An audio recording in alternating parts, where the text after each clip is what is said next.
Hello students, I am Dr. Vinay Kumar M, working as Assistant Professor at Department of Physics in KLE Society's Aral Science Institute, Belagavi. I welcome you all to this talk on academic and career opportunities after BSc. This is the outline of my talk. So after completing the graduation, the science aspirants usually face the dilemma of which career option will fit them best, whether they shall pursue higher studies or go for a job. Will they be able to fetch a worthwhile job with their graduation degrees? All these questions and various career options keep confusing them. Well, studies show that higher education hypothetically enables students to expand their knowledge and skills, express their thoughts clearly in speech, and increase their understanding of the concerned field. To put it in simple words, it increases the mental maturity of the students. So after BSc, you can go for a career opportunities or the academic opportunities. Career opportunities include the jobs based on general degree qualification, jobs based on BSc qualification as well. Whereas academic opportunities include you can do post graduation, you can do BEd. In post graduation, you can go for specific subject related masters in science as well as uh, MBA, MCA, etc. So, looking at the career opportunities based on the general degree qualification, you have job notifications from UPSC as well as KPSC. UPSC notifies every year around 30,000 jobs, whereas KPSC hardly notifies around 5,000 jobs per year. So, PSU undertaking jobs are very um, well paid by the PSUs. The nature of jobs will vary from clerical to office cadre. It depends. It depends upon the organization and depends upon the requirements in a particular year. So every year they call for various cadres and various number of jobs will be available both from state as well as central government. So to name a few, you have the first and foremost the most respected civil service examinations by UPSC. Then you have the various organizations of central government like SSC, SSB, Shasastra Seema Bal, RRB, IBPS again IBPS recruitment, SBI, India Post, Food Corporation of India, NTPC, LIC, etc. Among these, you can notice there are so many scientific jobs available for BSc or MSc qualification. Jobs in central research and academic institutes, forensic labs, pollution control boards, etc. These institutes are both in state and at center. So they are operated both by state governments as well as central government. You can take an entry into these institutions through various modes. You can enter into these organizations as a scientific assistant, as a scientific officer. Even in scientific officer, there are various cadres: scientific officer B, scientific officer C, D, like that. Scientist B, technical assistant, scientific training, etc. These are all specific uh, job required job requirements, and these needs special skills as well.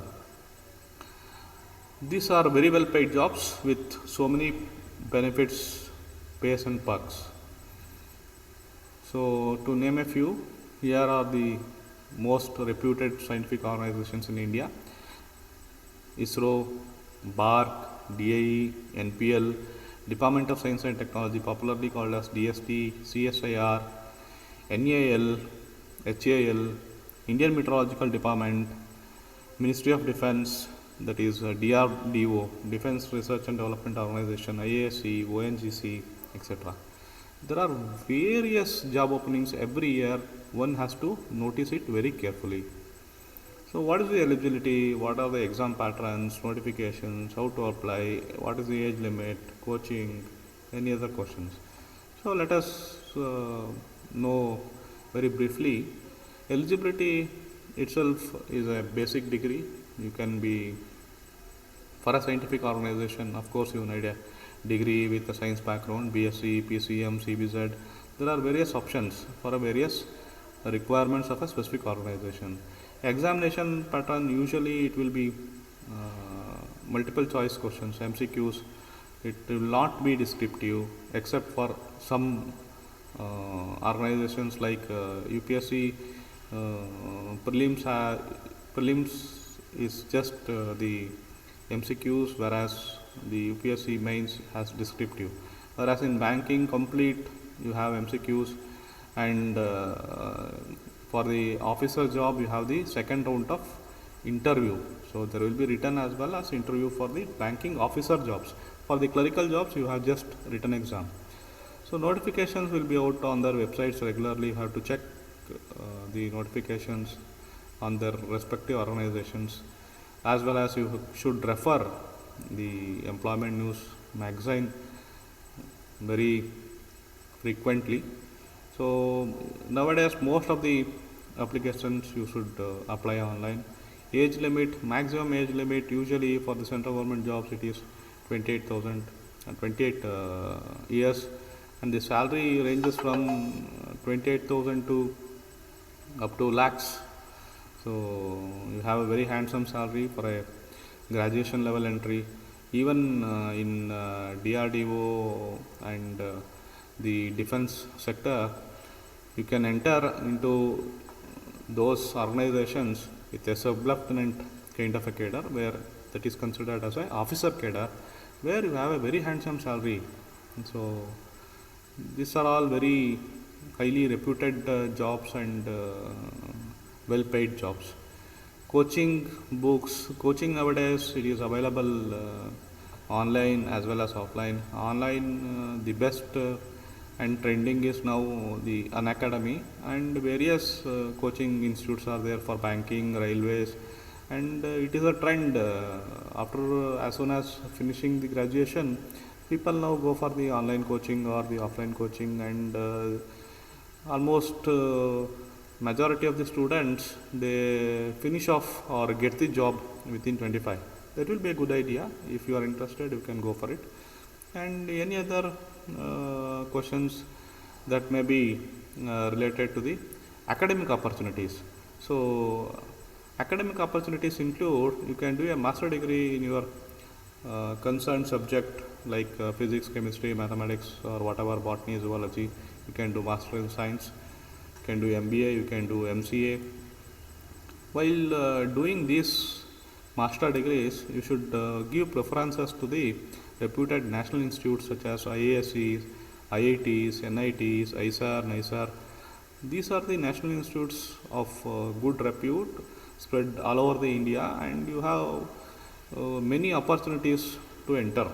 So you should write the specific examination by that particular institute.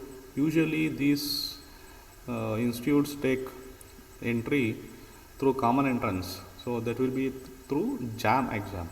JAM. It will be notified in the month of November or December. Usually it will be, the exam will be in the month of January or February.